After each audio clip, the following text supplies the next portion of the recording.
Bienvenue à la Semaine des prières 2021, événement de l'Église adventiste suivi à l'échelle mondiale.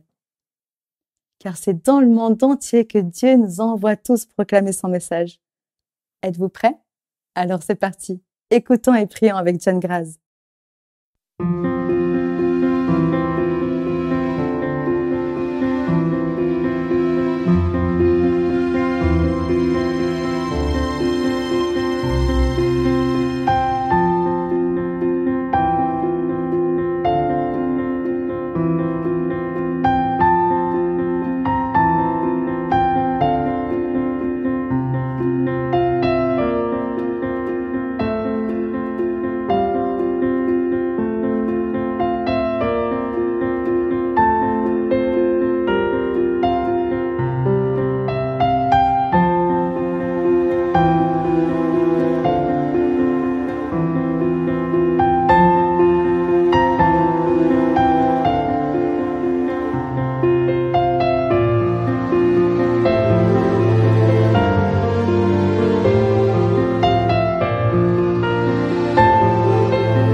Bienvenue à notre 6e rencontre de prière basée sur les messages des 3 anges de l'Apocalypse.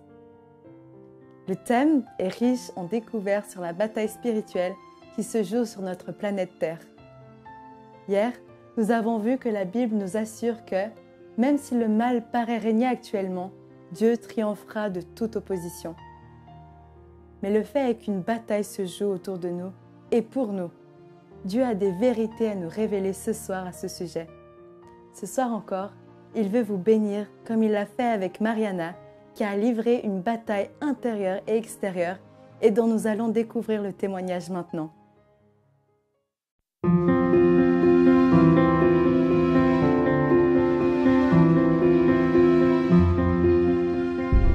My heart was constantly racing. I just wanted to get there, and my mind would go far to like this new dimension of pleasure. You don't know where you are, you don't know what's going on. Like, you just know that you're having a great time and you feel like you're the luckiest person alive. That was my main goal in life: get money and spend having fun. I was lucky to have found out a lifestyle like that. You soon find out that the only thing that helps you enjoy to the fullest is the feeling that the drug can give you. The amount of drugs that I was taking wasn't working for me anymore. I would go from sober to paranoid. The life that I loved so much suddenly wasn't real. The friendship, the happiness, the high, I didn't know how to find that again. The only solution was to try new things and try and get back into that moment of happiness.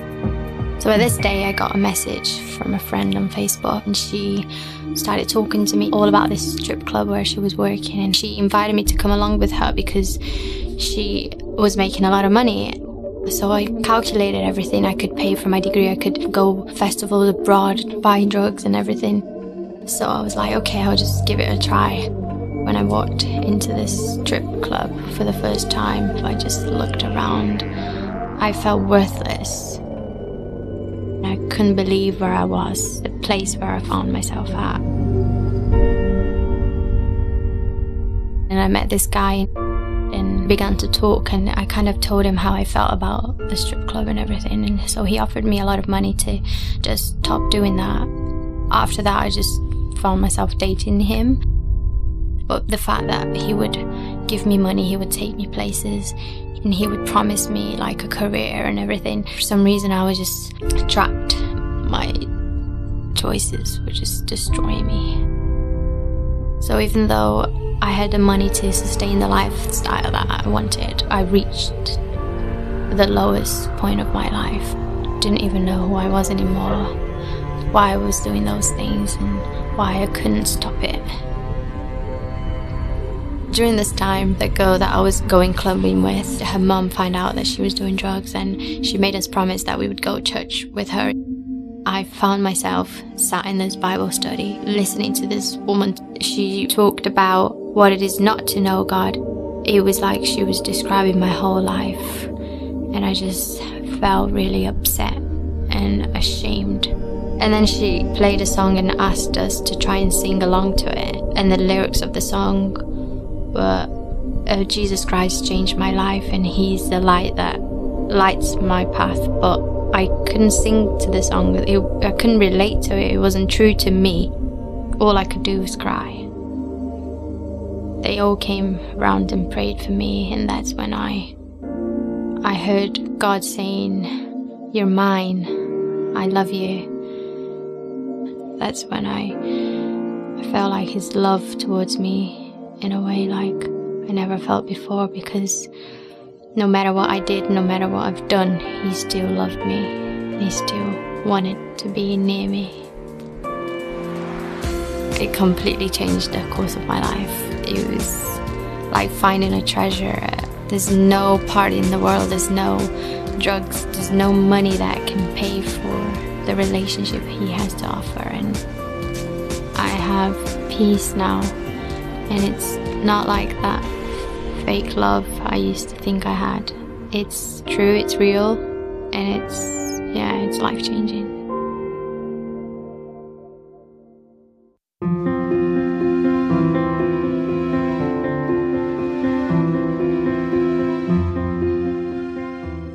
Le Seigneur a exprimé sa profonde préoccupation pour les êtres humains qui se sont éloignés de lui.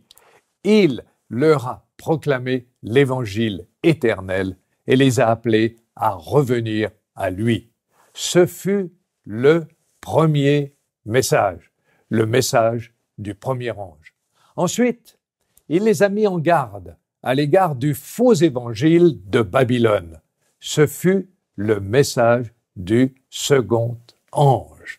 Et maintenant, le cœur de Dieu s'ouvre de nouveau. Il avertit l'humanité du sort réservé à ceux qui s'identifient au dragon, dans l'espoir qu'ils écouteront et qu'ils choisiront d'être loyaux envers l'agneau. Ce message nous conduit au jugement final et à la résolution du conflit cosmique par l'agneau. Notre lecture précédente avait pour titre « L'Évangile triomphe de toutes les oppositions ». Le 6e texte que nous allons lire maintenant s'intitule « Un avertissement de Dieu rempli d'amour ».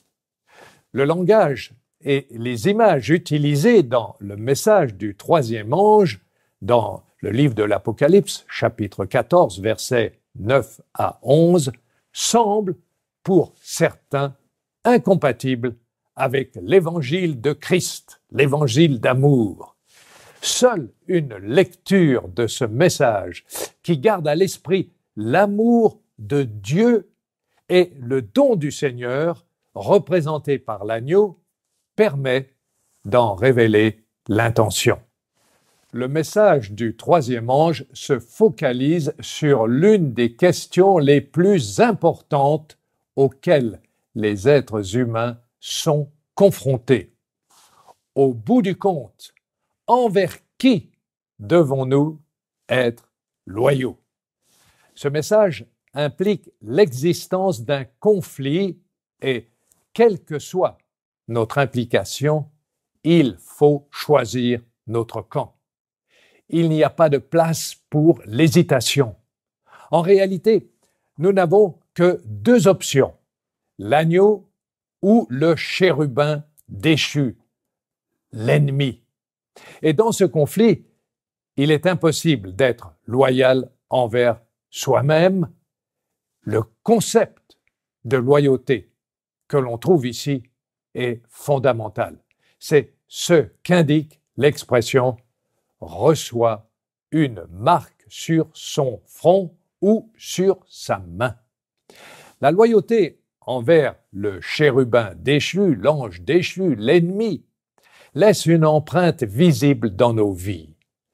Porter le nom de la bête signifie que nous sommes identifiés à son programme et à ses ambitions, et que par conséquent, nous lui appartenons.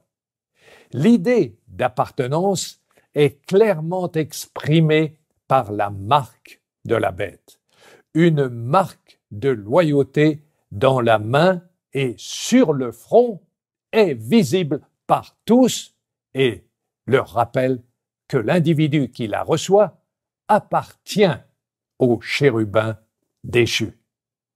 Cette marque est un symbole de l'autorité de l'objet de notre loyauté. En examinant l'histoire du christianisme et ses infidélités au cours de l'histoire, nous découvrons un symbole d'autorité qui est révélateur de loyauté pendant ce conflit. Il s'agit du 4e commandement, le jour du sabbat. La prétention d'avoir l'autorité de changer la loi de Dieu est simplement inacceptable.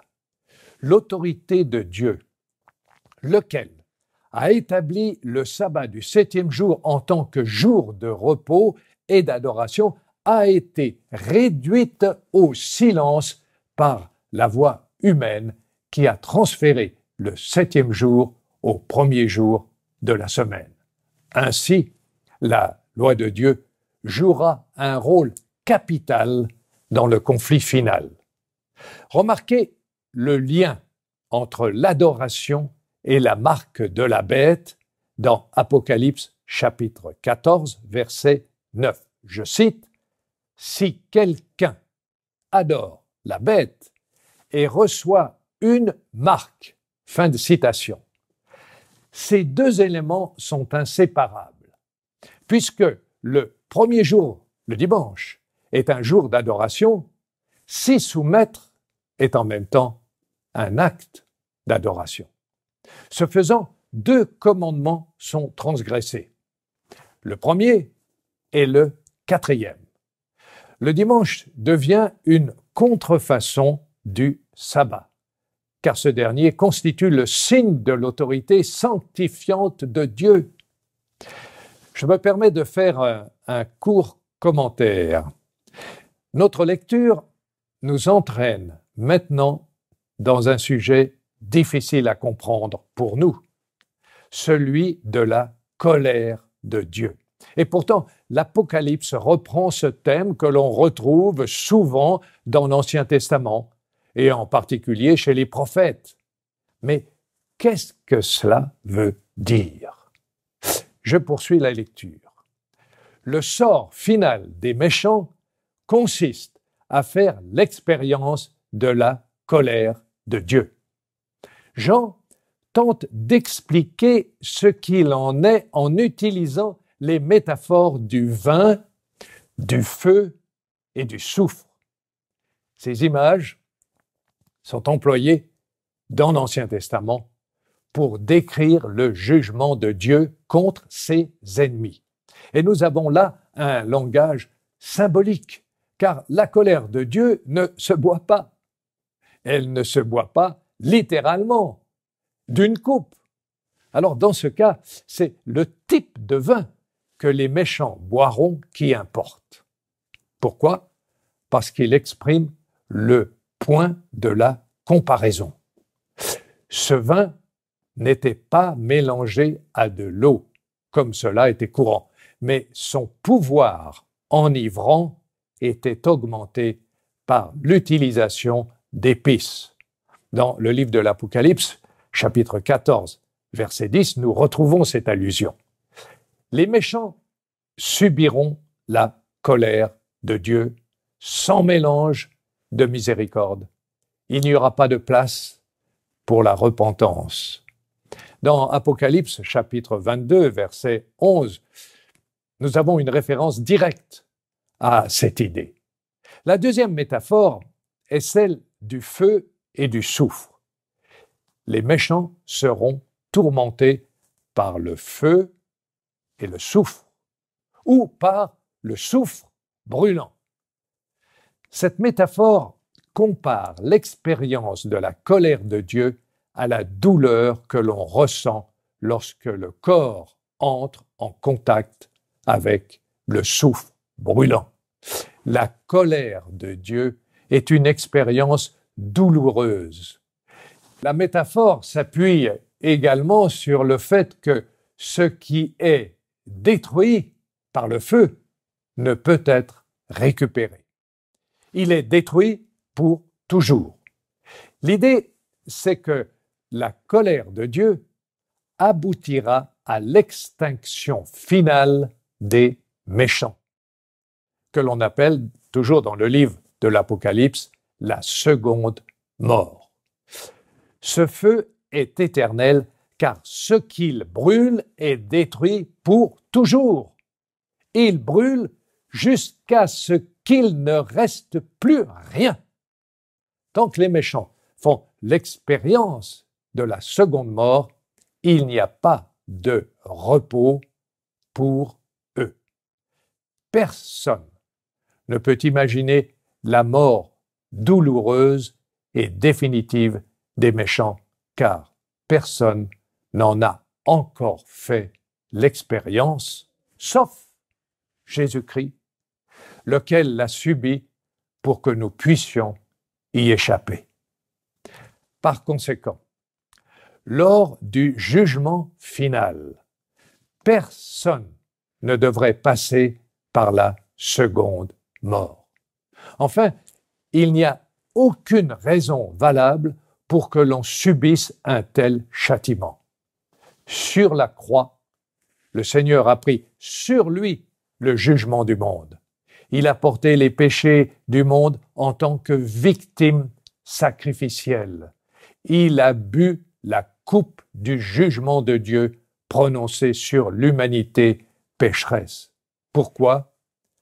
Afin que ceux qui placent leur foi en lui, en tant que sauveur, ne périssent pas, mais qu'ils aient la vie éternelle, comme annoncé dans l'Évangile de Jean, chapitre 3, verset 16. Sur la croix, alors qu'il subissait son baptême de feu, Jésus a dit « J'ai soif ». Sur la croix, les trois membres de la divinité ont souffert ensemble. Dieu a souffert avec son Fils comme seul l'être divin pouvait souffrir, afin que le monde soit réconcilié avec lui. La douleur provoquée au moment où il se sentit séparé du Père fut plus atroce encore que la douleur physique. C'est ce à quoi ressemblera le sort des méchants lors du jugement final, alors qu'ils se rendront soudain compte qu'ils seront éternellement séparés de Dieu. Un autre commentaire, comme le souligne l'auteur, il n'est pas question ici de souffrance dans le feu éternel de l'enfer, mais de séparation définitive avec Dieu.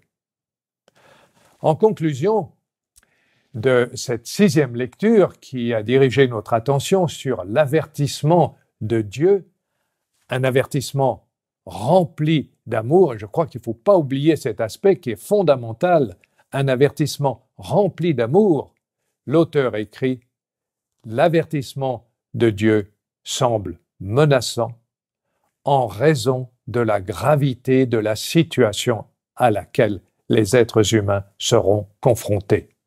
Sa transparence révèle un cœur en proie au chagrin, car il ne veut pas que ces créatures périssent. Et le langage utilisé est celui d'un panneau qui avertit les gens de s'arrêter car une menace mortelle les attend. Dieu le sait parce que son Fils et lui en ont fait l'expérience sur la croix. En attendant, nous sommes ses ambassadeurs, invitant les gens à choisir l'agneau qui nous a réconciliés avec Dieu. Et maintenant, pour poursuivre notre réflexion, je vous propose les 3 questions suivantes. Premièrement, pourquoi les Écritures mettent-elles l'accent de manière si frappante sur la destruction des méchants et du mal. Deuxièmement, comment notre conception de Dieu influence-t-elle notre compréhension du jugement? Et que pouvons-nous faire pour offrir une image complète du caractère de Dieu à ceux qui luttent contre l'image d'un Dieu en colère, d'un Dieu courroucé? Et enfin, troisième question, dans le contexte du plan du salut, comment pouvons-nous communiquer le mieux possible la vérité au sujet de la colère de Dieu?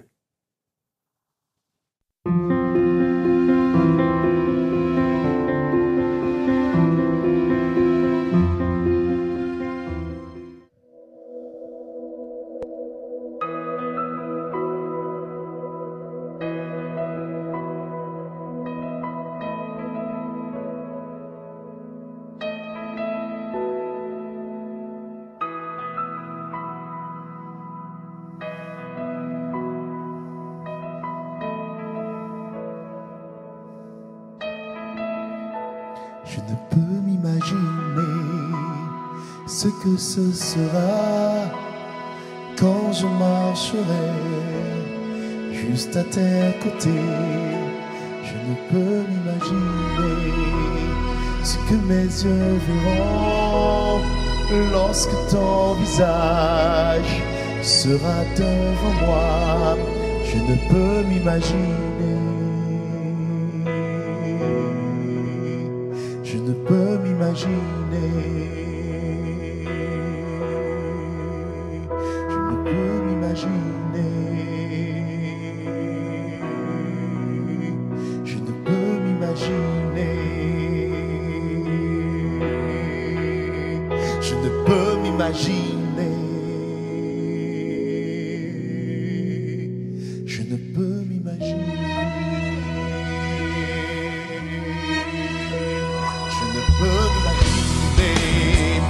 Le jour où tu viendras pour me retrouver debout devant toi, je ne peux m'imaginer. Tout ce que je ferai sera de t'adorer pour l'éternité. Je ne peux m'imaginer. Je ne peux m'imaginer.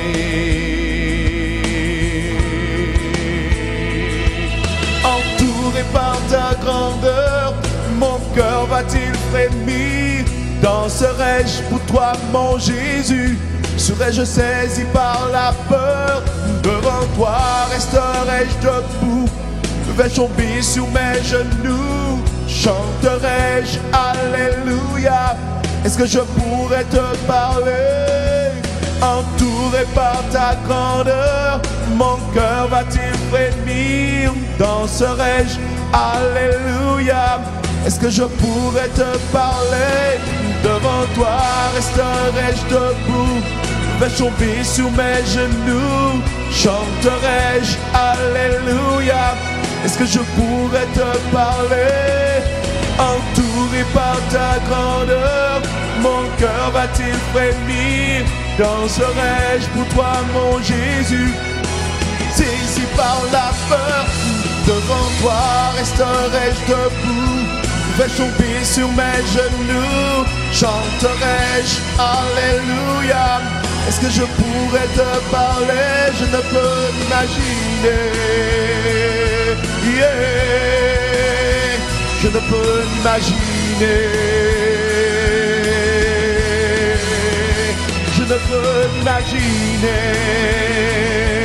Yeah. Je ne peux imaginer.